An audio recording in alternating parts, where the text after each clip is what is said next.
He was just a fun and loving person to be around.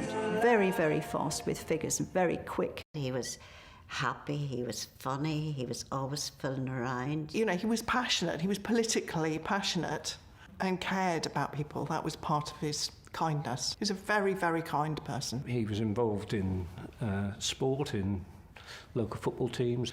He played the trombone to quite a good standard and was in several big bands. He was always full of energy. He was charismatic.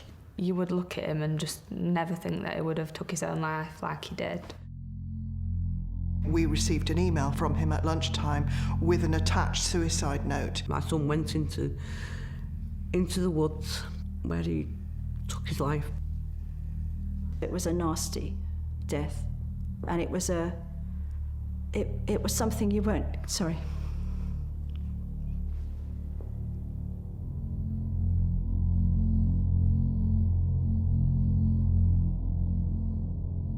Gambling was the root cause and the immediate trigger of his death.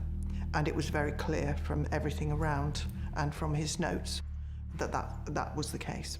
Josh first got involved in gambling when he was 17 at college, and then he struggled with it for 6 years until 2015. On a crazy moment or a whim, one day he decided not to attend some lectures, popped into an amusement arcade and played on fruit machines. Jack started gambling when he was age 17, still at school, and basically he used to go with a bunch of mates to a local bookies, a bunch of schoolboys spending their dinner money. We honestly thought he would grow out of it. I think he thought he'd grow out of it.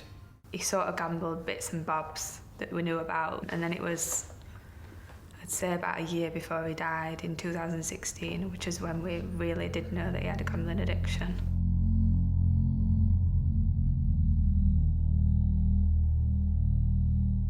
Josh used to gamble online with his phone at night, and he would describe lying on the bed in sweat, shaking, trying not to go back onto the site to gamble.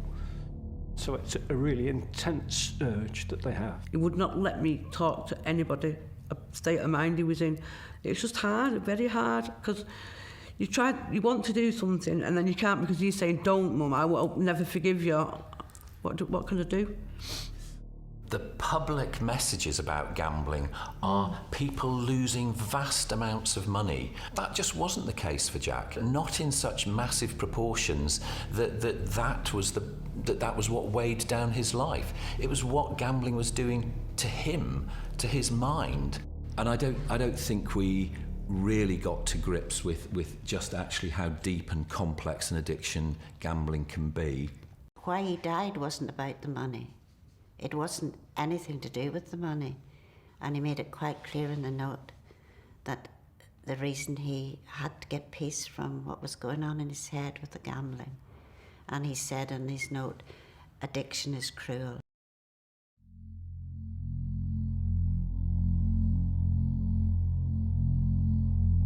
I could see that although it was his own actions that had done it, he was a victim of something that had actually affected him to the point where he couldn't use his own natural reasoned judgment. It changed him. It changed his psychology. Being a gambling addict is very much like being a drug addict. It's almost a worm in your head that gives you such a buzz from attempting to gamble or attempting to win back the losses you've just suffered that you can't stop.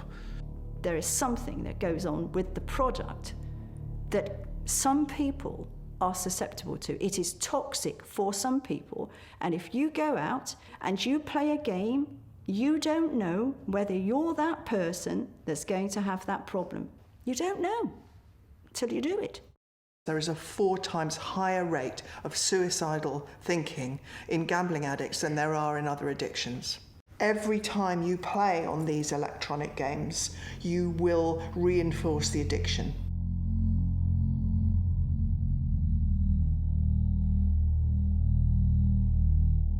People die because of drugs overdoses. People die because of alcohol intake. But to take your own life because something has overwhelmed you, that is a different place. Psychologically, it's a different place.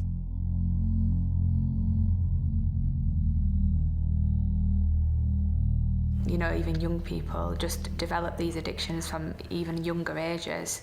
You know, there's so many children that are addicted to gambling, and there's going to be so many more.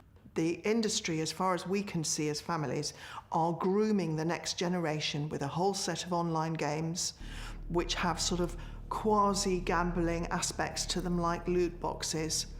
And these are aimed at 7, 8, 9-year-olds. That's the next generation who are going to be their income generators. And a proportion of these children will die because suicide is a consequence of this kind of addiction.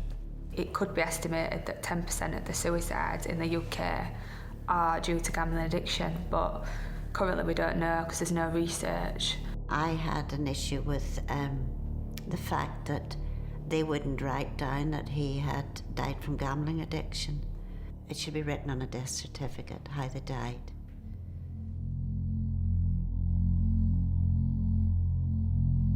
How does the government know what size and scale they've got with the problem then, if it's not recorded at the point of death? We need to know how many people are dying from gambling.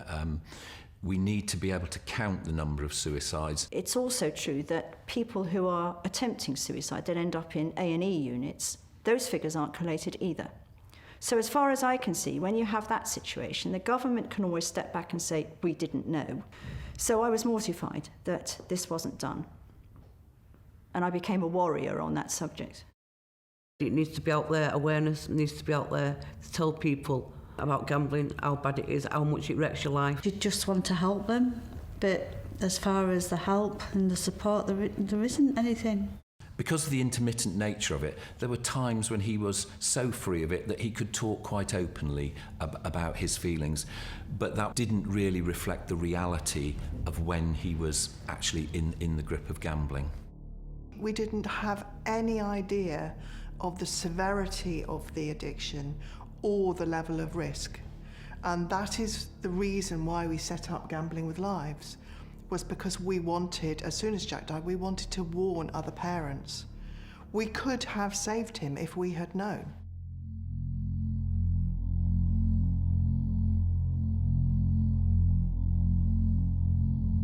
The advice we want to give to parents is that this is a very serious addiction, and you need to get somebody into proper treatment delivered by somebody who is qualified. This phrase, when the fun stops, stop. When the fun stops, it's too late to stop. That's what I would put. Get help, get treatment, and send the bill to the gambling industry.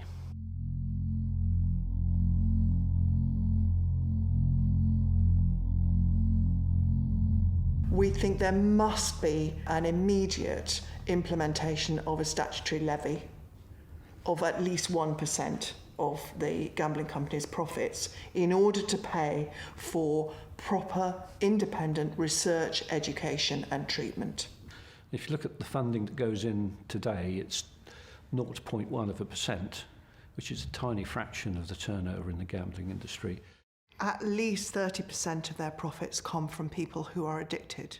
You have been deliberately addicted so that some people can make money out of you.